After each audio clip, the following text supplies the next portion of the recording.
किसी भी चरवाहे को हम भोजन सामग्री या कोई भी वस्तु क्यों प्रदान करें, हम उनको नहीं देना चाहते। भगवान के ग्वाल वाल लौट आए भगवान के पास। फिर ठाकुर जी ने कहा कि भाई आपने उनकी पत्नियों से याचना की। बोले महाराज ये पत्नियों से तो हमने नहीं मांगा था। पुनः ग्वाल वालों को भेजा, ब्राह्मणों को छोड़ करके इस बार ब्राह्मण पत्नियों के पास ग्वाल वाल गए। तो ब्राह्मण पत्नियों ने भगवान का नाम सुनते ही संपूर्ण भोजन की सामग्री एकत्रित की और वो स्वयं भगवान को खिलाने के लिए पधारे। ब्राह्मणों ने बहुत मना किया कि हम यदि आप पति से की आज्ञा के बिना किसी स्थान पर जाती हैं तो पति आपका परित्याग भी कर सकता है। बहुत समझाया, लेकिन यज्ञ पत्नियों ने उनकी एक न सुनी और भगवान के परम दर्शन के लिए वो पधारी।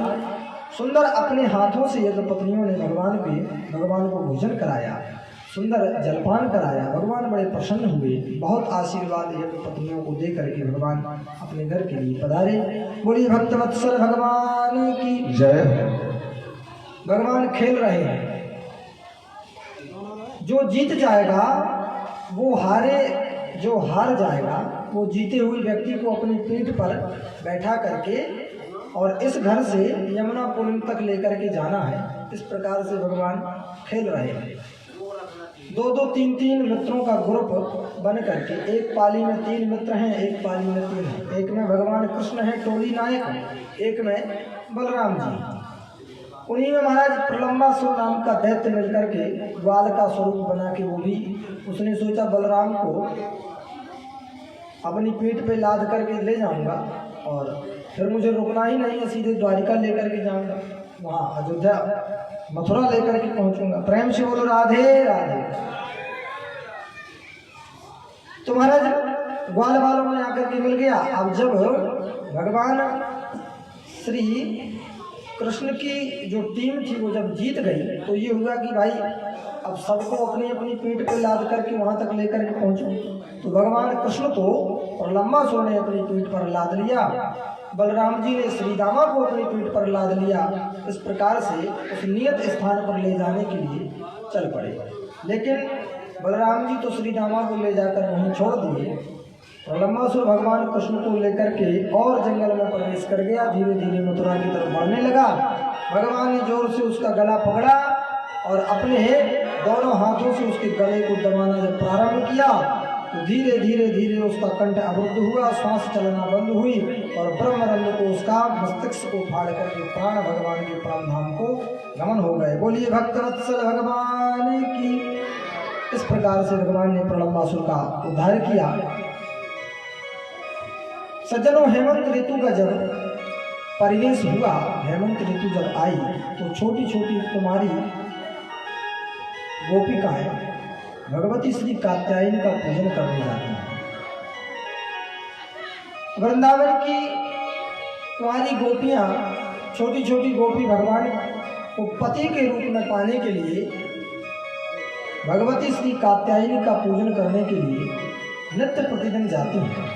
प्रातः सुबह 4 बजे उठ करके यमुना पुल में स्नान करती हैं, फिर यमुना जी से स्नान करके लौटती हैं तो दिव्य भगवती कात्यायनी की पूजन करती हैं और भगवती से हाथ जोड़ करके प्रार्थना करती हैं कि हे कात्यायनी माँ, कात्यायनी महामाये महायोगिन्यधीश्वरी नंद गोप सुतम देवी पतिम में कुरुते नमः। हे भगवती कात्यायनी, यदि हमारे ऊपर आपकी अधिकाधिक बंधन हमको पति के रूप में प्राप्त हो, यही आशीर्वाद हमको प्रदान करें। नित्य प्रतिदिन यही आशीष भगवान को पति के रूप में वर्ण करने के लिए गोपियां भगवती से आशीष मांगती हैं। सज्जनों, भगवान ने देखा कि गोपियां प्रातः यमुना पुल में स्नान करने जाती तो हैं, पर गोपियां यमुना जी में करने लगी तो भगवान ने भगवान को देख करके प्रसन्न हुई और कदम्ब के वृक्ष पर अपने वस्त्रों को देख करके गोपियों को लगा कि चलो वस्त्र तो हमारे यही हैं। फिर उन्होंने भगवान से वस्त्रों की याचना की, कन्हैया ये तुमने क्या किया, हमारे वस्त्रों को लेकर के क्यों गए, हमारे वस्त्रों को वापस करो लाला, हमको वस्त्र धारण करना है। भगवान ने कहा कि वस्त्र तो नहीं मिलेंगे। गोपियों ने कहा देखो कन्हैया, भगवान से पर्दा करे, ईश्वर की दृष्टि में तो सब समान है। गोपियां आई, यमुना पुल से निकली, अपने अपने वस्त्रों को लिया, धारण किया। परीक्षित ने प्रश्न कर दिया, महाराज भगवान ने उन छोटी छोटी गोपियों को निर्वस्त्र जो यमुना पुल में स्नान कर रही थी, उनको अपने वस्त्र लेने के लिए स्वयं क्यों बुलाया? क्या भगवान की दृष्टि में पुरुष और महिला स्त्री का कोई भेदभाव नहीं, कोई भेद नहीं? समझाया राजर्षि परीक्षित को श्री सुखदेव जी ने, राजन भगवान शमीरा पंच रचित अति अधम शरीरा, जिन चीजों से ये शरीर बन रहा है, उन पांचों चीजों को भी जिस परमात्मा ने बनाया हो, उससे भला हम कैसे पर्दा करें? और उससे ऐसी कौन सी चीज है जो उसकी दृष्टि से बची हुई है? भला हम कितने भी वस्त्र पहन कर के परमात्मा के समक्ष पहुँचे, लेकिन फिर भी ईश्वर की दृष्टि में तो हम निर्वस्त्र ही हैं। लोग अब पर्दा उठा बैठे, जो होगा देखा जाएगा। लगन तुमसे लगा बैठे, जब भक्त भगवान के समक्ष अपने आप को समर्पित करता है, तो फिर समाज हो या समाज के लोग हों,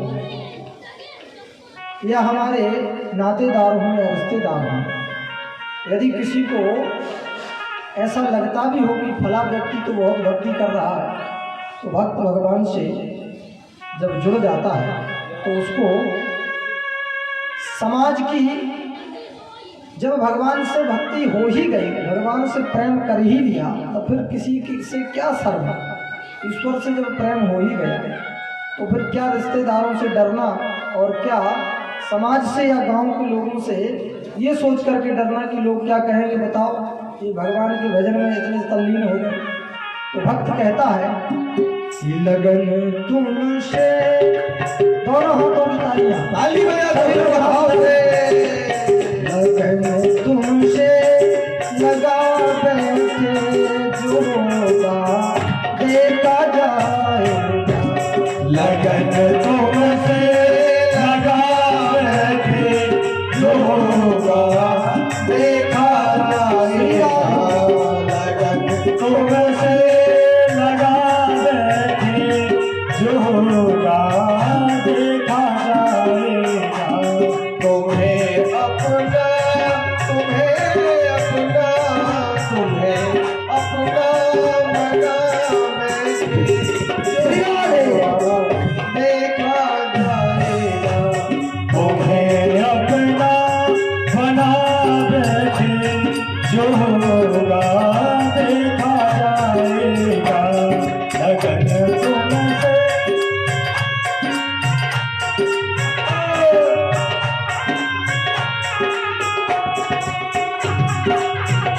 दोनों हाथों की तालियों की सेवा करते हुए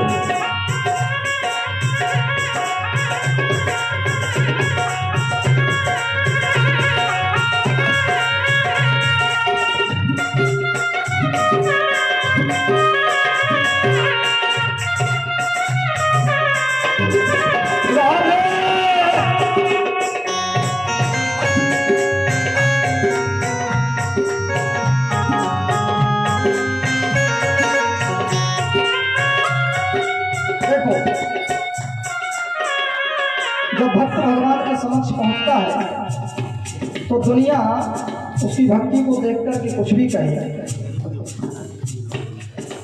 लेकिन यदि परमात्मा से जीवात्मा का संबंध हो तो उस भक्त को ना तो दुनिया से डरने की आवश्यकता है और ना दुनिया के किसी भी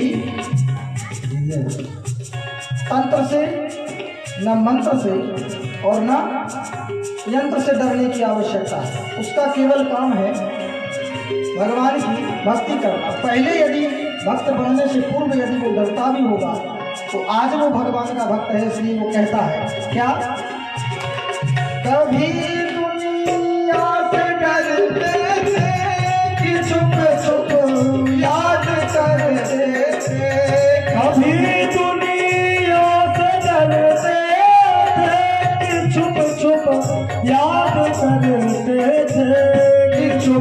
तुझको याद करते थे। लो अब पर्दा, लो अब पर्दा, लो अब पर्दा, लो अब पर्दा, जो होगा देखा जाएगा। लो अब पर्दा उठा बैठे, जो होगा देखा जाएगा। लगन तुमसे लगा बैठे, जो होगा देखा जाएगा।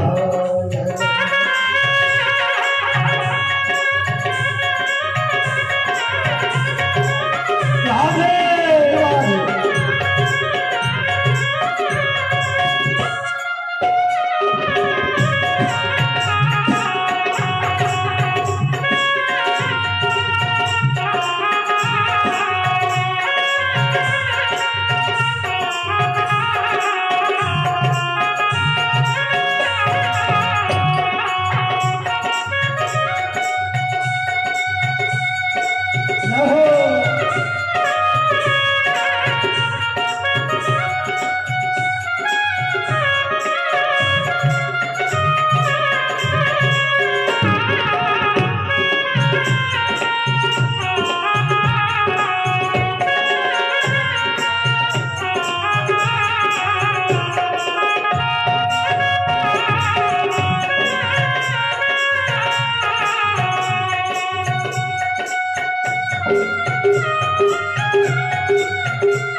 हम 84 योनियों में जन्म लेकर के जन्म जन्मांतर तक भटकते रहते हैं और नित्य प्रतिदिन जिस योनि में हम जन्म लेकर के जाते हैं उस प्रत्येक योनि में हमको भटकना पड़ता है। पुनरपि जननम। और जब किसी भी योनि में जन्म लेकर पहुंचते हैं आवागमन का चक्कर भी बना रहता है और जिस योनि में जन्म लेकर के गए हैं उस योनि में हमको दर बदर की ठोकरें भी खाना पड़ती है, नाचना भी पड़ता है। लेकिन मैं बार बार कहता हूँ जो भगवान के दरबार में नाचते हैं उनको किसी के दरबार में नाचने की आवश्यकता नहीं पड़ती। इसलिए भक्त कहता है कभी यह हाल था दुनिया हमें बदनाम कर देगी, हमें बदनाम कर देगी। देखो कभी यदि भगवान के दरबार में नाचने से हमारे जीवन में बदनामी भी हो तो वो बदनामी हमको स्वीकार है। तेरे दर पर अगर बदनामी का दाग भी लग जाए तो वो जीवन सुगढ़ है जिसमें तेरे नाम का दाग लग जाए। अगर भगवान के दरबार में नाचने से बदनामी भी हो रही है, यदि कोई हमको बदनाम भी कर रहा है तब वो बदनामी भी स्वीकार है। तो भक्त कहता है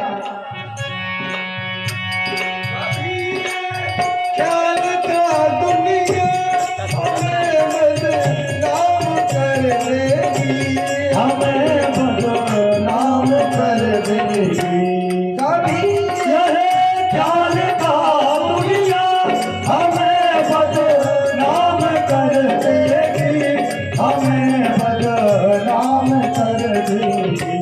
शरम अब बेच खा बैठे, शरम अब बेच खा बैठे, जो होगा देखा जाएगा। शरम अब बेच खा बैठे, जो होगा देखा जाएगा।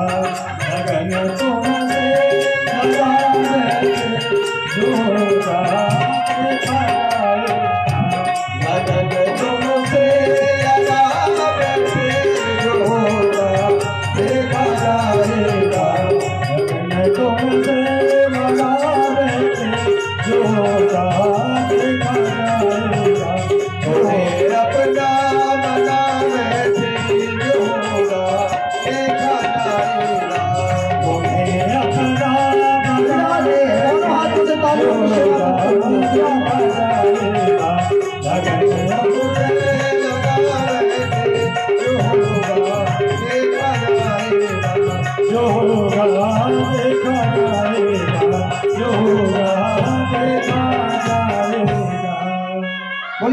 वत्सल भगवान की जय हो।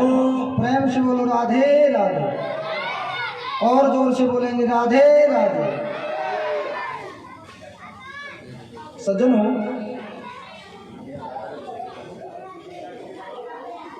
सुंदर गोपियों के वस्त्र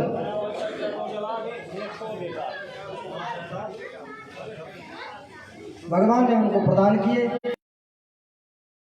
अपने अपने वस्त्र पहन करके भगवती की पूजन के लिए गई। भगवान ने सुंदर वेणु का वादन किया, गोपियों ने सुंदर वेणु वादन को श्रवण किया। आगे एक दिन भगवान ने देखा कि मैया यशोदा बड़े सुंदर सुंदर पकवान बना रही थी।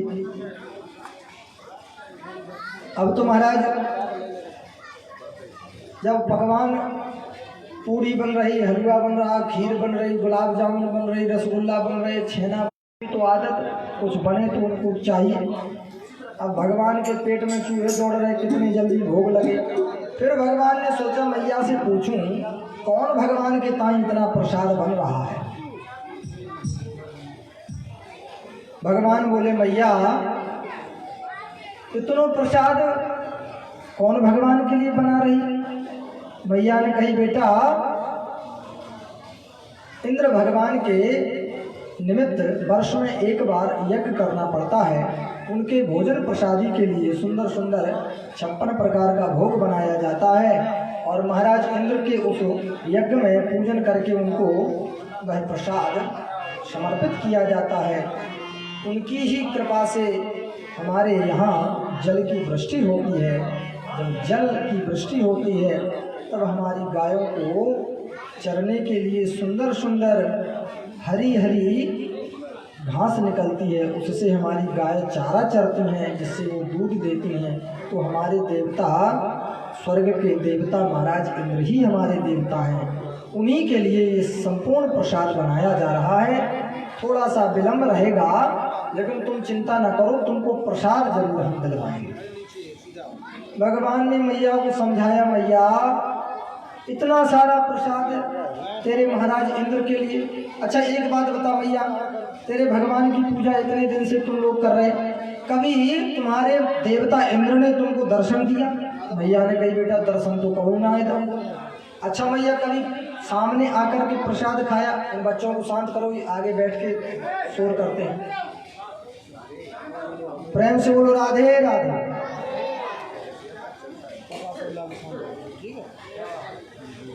भगवान ने कहा मैया क्या तुम्हारे भगवान ने कभी तुम्हारे सामने आकर के प्रसाद पाया। बोले बेटा सामने प्रकट होके तो प्रसाद कभी नहीं पाया। तब मैया तुम्हारे कैसे देवता। अरे हमारे तो प्रत्यक्ष देवता श्री गोवर्धन जी महाराज हैं। बोलिए गोवर्धन महाराज की जय हो। बोलिए गोवर्धन धरण भगवान की जय हो। गोवर्धन महाराज हमारे प्रत्यक्ष देवता हैं, हमको उन्हीं की पूजन करनी चाहिए। उन्हीं की तलहटी में हमारी गायें रह करके विचरण करती हैं, उसी में चारा चरती हैं। तो हमारे और मैया मैंने गोवर्धन महाराज के प्रत्यक्ष दर्शन किए हैं, तो या भी चिंता की बात ना है। और तुम देखियो जब भोग उनको लगाओगे तो प्रत्यक्ष अपने दोनों हाथों से भोग उठा उठा करके वो खाएंगे। ऐसे हमारे गोवर्धन जी महाराज हैं। अच्छा बेटा, सारे वृंदावन वासियों ने वो जो प्रसाद महाराज इंद्र के लिए बन रहा था, वही प्रसाद सारे के सारे ब्रजवासी भगवान की बात मानकर के श्री गोवर्धन जी महाराज के लिए चढ़ाने के लिए तैयार हो गए। अब तो महाराज बड़ा दिव्य प्रसाद बना, खीर मोहन बना, खुरचन बना, पपड़ी बनी, खीर बनी। खीर 2-3 प्रकार की बनाई गई, चावल की खीर, साबूदाने की खीर, पापड़ है, पूरी है, खुरचन है, जलेबी है, समोसे हैं, पकौड़ी है, खीर मोहन है, रसगुल्ला है, रसमलाई है, जलेबी है। भूख लग रही है। 56 प्रकार का भोग माता यशोदा ने भगवान गोवर्धन जी के ताई बनाया। खूब दूध दही के मटके भर भर के छकड़ों में लाद करके गोवर्धन जी महाराज के निमित्त पूजा के लिए संपूर्ण भोजन की सामग्री, भोग प्रसाद की सामग्री अभी हम लोग गोकुल से आए थे वृंदावन और अब हम लोग चल रहे हैं वृंदावन से गोवर्धन। तो वृंदावन से गोवर्धन की पद यात्रा सबको करना है और परिश्रम उसमें यही है कि सारे के सारे ब्रजवासी झूमते नाचते गाते पहुंच रहे हैं।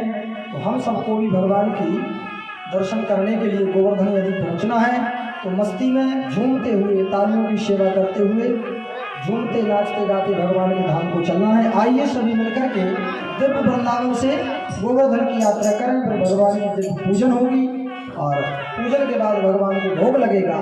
उसके उपरांत भगवान शिव की वाणी चरणों में वाणी का प्रणाम होगा, आरती होगी। उसके उपरांत ठीक 7 बजे से आज पुनः भजन संध्या का कार्यक्रम है। आप लोग उसमें आकर के जरूर धर्म लाभ अर्जित करें। आइए सभी लोग दोनों हाथों से तालियों की सेवा मस्ती में झूमते नाचते गाते हुए सभी लोग वृंदावन से गोवर्धन की यात्रा करें। सिगा दे मैं तो गोवर्धन को जाऊं मेरे वीर न माने मेरो मन माने। तो गोवर्धन को जाऊं मेरे वीर न माने मेरो मन माने। गोवर्धन को जाऊं मेरे वीर न माने मेरो मन माने। तो गोवर्धन को जाऊं मेरे वीर न माने मेरो मन माने मेरो मन मेरो कनवा माने मेरो मनवा माने मेरो कनवा। मैं तो गोवर्धन को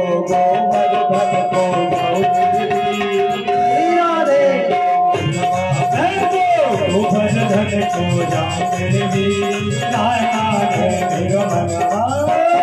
मस्ती में झूमते हुए दोनों हाथों से तालियों की सेवा। सिगा दे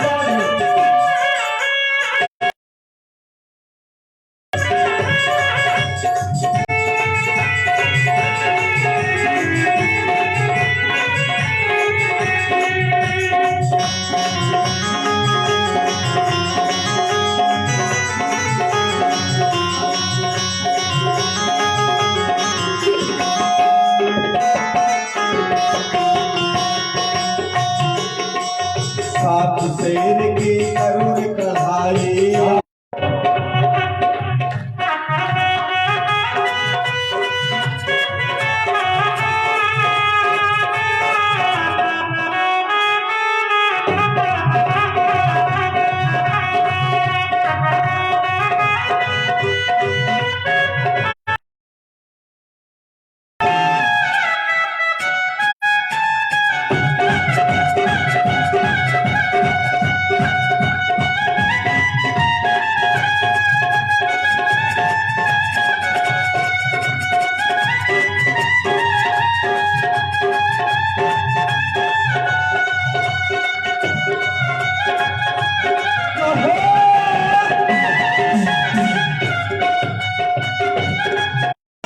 तो मानसी हो मानसी तो मानसी कलकत्ता हो मेरे वीर नहीं माने मेरो मनवा।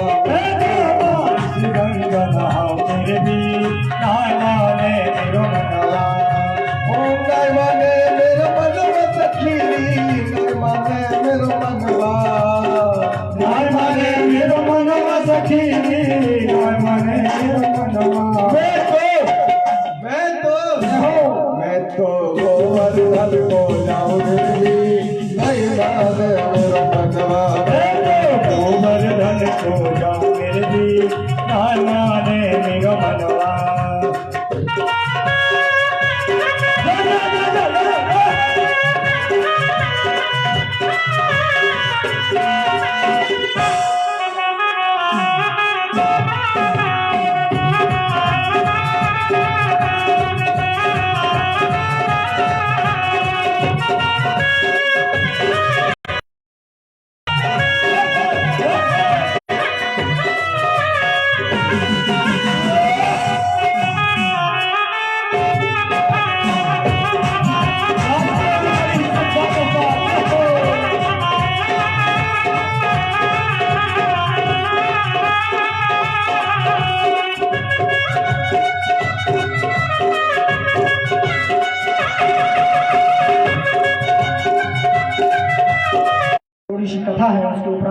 फिर पुनः बधाई होगी और फिर भगवान की मंगलमय आरती में आप लोग सम्मिलित होंगे।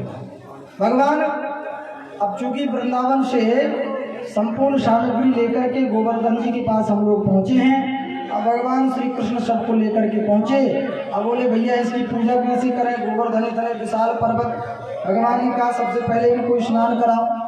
अब महाराज स्नान 2-4 लोटा जल से स्नान हो गए तब स्नान हो जाए।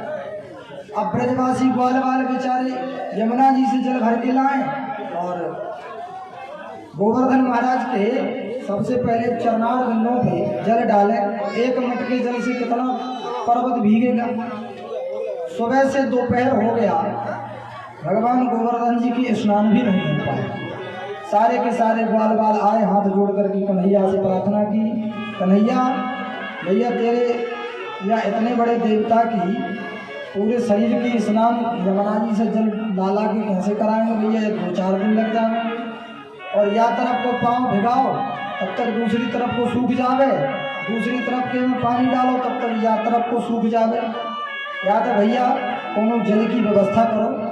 भगवान ने मन से भगवती गंगा जी का आवाहन किया और श्री गोवर्धन जी के पास ही मानसी गंगा का अवतरण हो गया। बोलिए मानसी गंगा महारानी की जय हो। भगवती मानसी गंगा के जल से दिव्य स्नान गोवर्धन महाराज को कराया गया। भव्य उनकी पूजन हुई। हमारे मुख्य यजमान गोवर्धन जी महाराज की पूजन करेंगे। उसके उपरांत जिन भी भक्तों की श्रद्धा भक्ति हो वो आकर के गोवर्धन महाराज की पूजन करेंगे, ठाकुर जी के चरण स्पर्श करेंगे और दिव्य भगवान गोवर्धन जी को प्रसाद खिला करके अपने स्वयं के हाथों से बड़ा पुण्य का लाभ अर्जित करेंगे। इधर भगवान श्री कृष्ण के द्वारा कहकर के दिव्य गोवर्धन महाराज की पूजन हुई। भगवान ने स्वयं अपने हाथों से संपूर्ण प्रसाद को खाया। ठाकुर जी एक स्वरूप से बाहर खड़े हैं, एक स्वरूप से गोवर्धन जी में समाहित है। श्रीदामा पंडित जी के पंडितायन का बेटा श्रीदामा खड़े खड़े देख रहा महाराज पिछली बार तो बड़ा प्रसाद बच गया था, हमने 2-4 महीने तक खाया था, इस बार तो ऐसे देवता की पूजा हो रही लग रहा है एक ही लड्डू नहीं बचेगा। तो महाराज कन्हैया के पास आकर बोला कन्हैया या तेरो देवता कब तक अफरे हो भैया, इसका पेट कब तक भरावे हो, कुछ थोड़ा बहुत प्रसाद बचेगा हमको बांटने के लिए नहीं पूरा खा जाएगा। भगवान ने कहा कि चिंता न करो, थोड़ा बहुत प्रसाद पाने के लिए बच जाएगा। जब भगवान अपने दोनों हाथों से उठा करके प्रसाद पा रहे हैं और संपूर्ण ब्रजवासी भगवान की मंगलमय कीर्ति का गान करते हुए झूमते नाचते गाते भगवान की आराधना कर रहे हैं। अब सभी लोग भगवत कीर्तन में तल्लीनता से एकदम मस्ती से झूमते हुए भगवत भजन करें। आइए सभी लोग मिलकर के गोवर्धन महाराज की पूजन करते हैं। जिन भी लोगों को माताओं बहनों को पूजन करना हो वो क्रम से एक एक करके आएंगे और भगवान को चरण स्पर्श करके अपने स्थान पर बैठेंगे। श्री राधे।